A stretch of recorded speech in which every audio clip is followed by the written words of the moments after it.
हम प्रसन्नता से जीना चाहते हैं या छोटी छोटी बातों में उदास होकर स्वयं को दुखी करके जीना चाहते हैं, ये हमें अभ्यास भी करना पड़ेगा और इसके लिए निर्णय भी करना पड़ेगा। एक महान संत हुए हैं, जब उनको लोग देखते थे तो वो हर समय मुस्कुराते रहते थे। तो लोगों ने उनसे जाकर के पूछा कि एक बात बताइए, आप इतने खुश कैसे रह सकते हैं? उन्होंने कहा कि जैसे ही मैं जागता हूँ तो शीशे में अपने आप को देखकर कहता हूँ कि एक अवसर आज फिर जीने का मिला, एक दिन आज फिर सामने है। तो अपने आप को देखकर मैं कहता हूँ क्या इरादा है, आज का दिन चिंता करते बिताना है, दुखी होकर बिताना है, मुस्कुराकर बिताना है, खुश रहकर बिताना है, निर्णय कर लो। तो अंदर से आवाज़ आती थी कि दुखी होकर क्यों जीना, मुस्कुराते हुए क्यों नहीं जीना, आनंदित रहकर क्यों नहीं जीना। तो फिर विचार आता था कि रुलाने वाले तो आएंगे, सिर दर्द पैदा करने वाले आएंगे, उदास करने वाले भी मिलेंगे तुम्हें, तो भी सोच लो क्या इरादा है।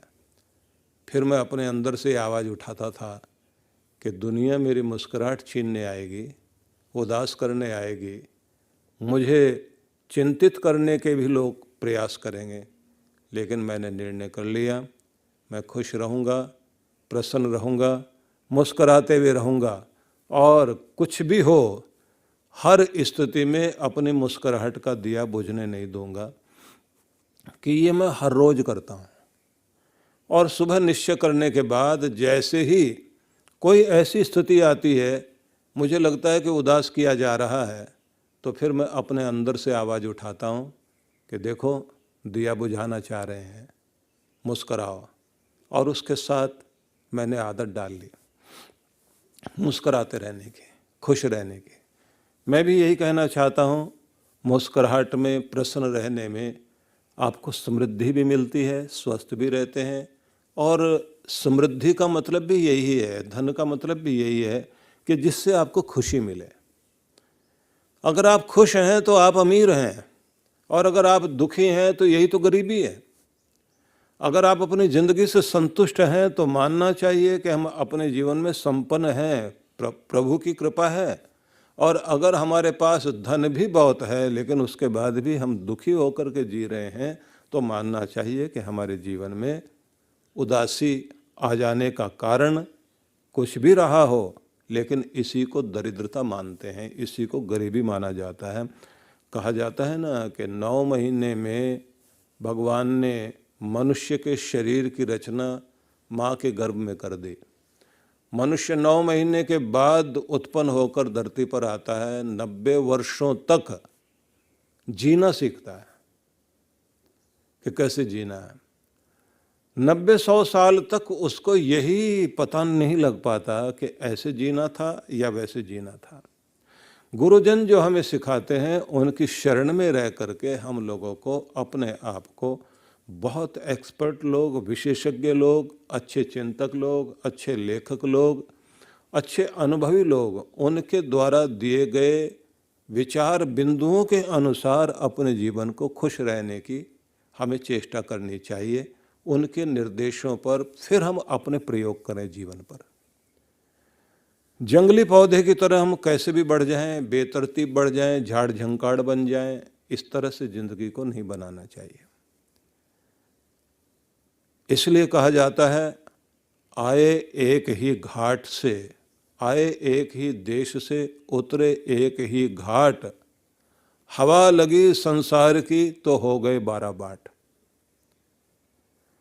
ये संदेश बड़ा अद्भुत है कि परमात्मा के धाम से एक ही जगह से आए थे और एक ही घाट उतरे। मतलब हम सब लोग जो है परमात्मा के धाम से आए और एक घाट उतरे। एक घाट मतलब पृथ्वी ग्रह पर हम आकर हमारा जन्म हुआ। अब पृथ्वी ग्रह पर हमारा जन्म हुआ तो उसके बाद में आगे जो कहा ना, हवा लगी संसार की हो गए 12 बाट, संसार की हवा लग गई मतलब मोह, माया, लोभ, क्रोध, अहंकार, ईर्ष्या, द्वेष, ये सब जो है इसे माया मोह की जो हवा माना जाता है कि बस ये हवा लग गई।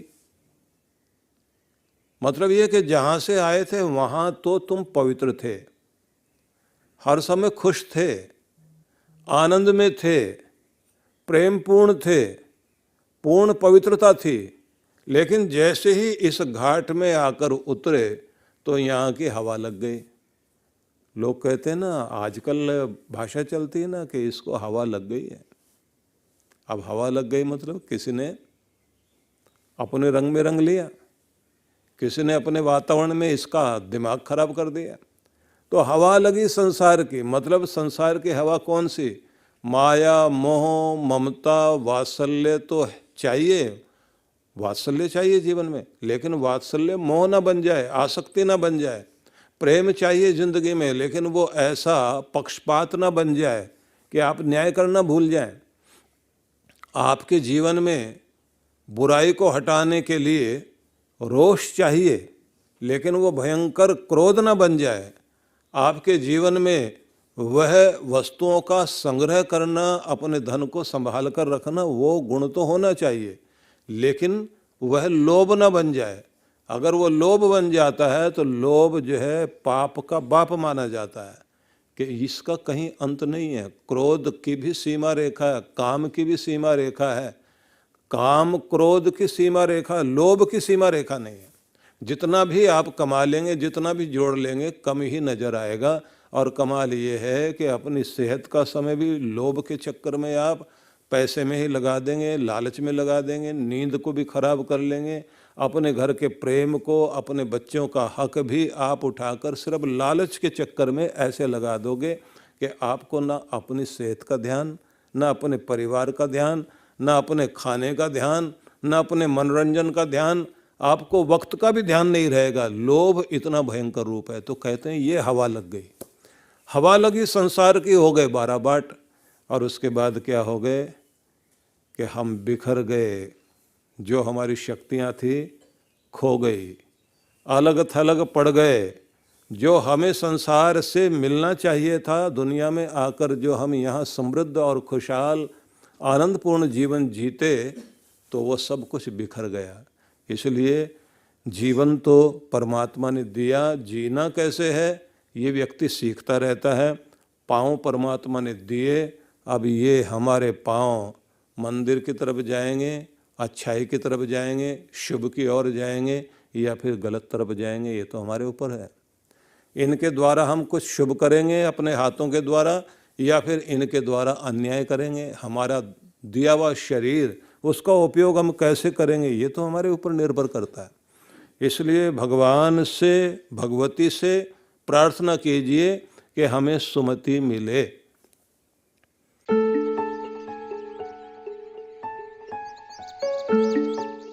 आप सभी भक्तों को मैं ये सूचना देना चाहता हूँ कि जो हर बार जिस प्रकार से हम लोग साधना का कार्यक्रम कराते हैं, और इस बार जो हम लोगों ने हिमालय की साधना के लिए आपको आमंत्रित करना था, तो कोरोना के कारण वो संभव नहीं हो पा रहा, लेकिन फिर भी ऑनलाइन आप लोगों को लाभ देने के लिए आनंद धाम से ही हर दिन आपको ध्यान से जोड़ने के लिए व्यवस्था की जा रही है। सबसे पहले 5 दिवसीय ब्रह्म शक्ति जागरण ध्यान, इसका शुभारंभ होगा। ये 5 दिनों के लिए कार्यक्रम रहेगा। इसका लाभ आपको इस रूप में होगा कि जो शक्ति पूरे ब्रह्मांड को चलाती है, लेकिन हम ही उस शक्ति को नहीं पहचानते और उसका लाभ नहीं ले पाते, तो इसी के लिए ये ध्यान है। 7 दिन के लिए 7 दिवसीय चक्र साधना का कार्यक्रम आयोजित किया जा रहा है। इसमें आप अपने अंदर जो ऊर्जा के 7 चक्र माने जाते हैं, इन चक्रों का जागरण करते हुए अपनी शक्ति को ऊपर उठा करके कुंडलिनी शक्ति को जागृत करते हुए परम शक्ति के साथ उसका मिलान किया जा सके और अपने अंदर अनेक अनेक प्रतिभाओं को जागृत किया जा सके। इसी में एक चीज हम और भी करेंगे जिसको कहते हैं ब्रह्म कवच साधना। एक दिन की ये साधना भी साथ साथ कराएंगे, जिससे आपके चारों ओर एक कवच बन सके भगवान का, आपका ऑरा स्ट्रांग हो सके। तो वो सारा लाभ आपको इन 7 दिनों में मिलेगा। यदि आप चांद्रायण तप करने के लिए तत्पर हैं तो फिर मेरा निवेदन ये है कि जो साधना के लिए विशेष रूप से हम लोग सबको बुलाते हैं, चांद्रायण साधना, यह 1 महीने की साधना होती है। लेकिन लघु चांद्रायण जो है, इसे आप घर बैठे भी कर सकेंगे। और इस साधना में आप देखेंगे कि आत्मशोधन, स्वर्ग प्राप्ति और पाप विमोचन की जो क्रियाएं हैं, जिससे अंतःकरण की शुद्धि हो सके, पंचभूत और पंचतन मात्राओं की शुद्धि हो सके, उसके लिए जो है ये चांद्रायण तप, अनुष्ठान और यज्ञ इसमें शामिल होता है। लेकिन इसमें आप लोग जो है 7 दिनों तक इसका ध्यान कर सकेंगे। और अगर पूरा लाभ लेना है तो चांद्रायण तो आपका तब निभेगा जब आप एडवांस कोर्स ध्यान का, चक्र साधना वाला, और साथ में चांद्रायण तप का की साधना भी साथ साथ करें। इसमें साथ साथ में गायत्री साधना को भी जोड़ा जाएगा। तो इसलिए मैं निवेदन करता हूँ कि इस साधना के लिए तैयारी कर लीजिए। तो सभी के लिए बहुत बहुत आशीर्वाद।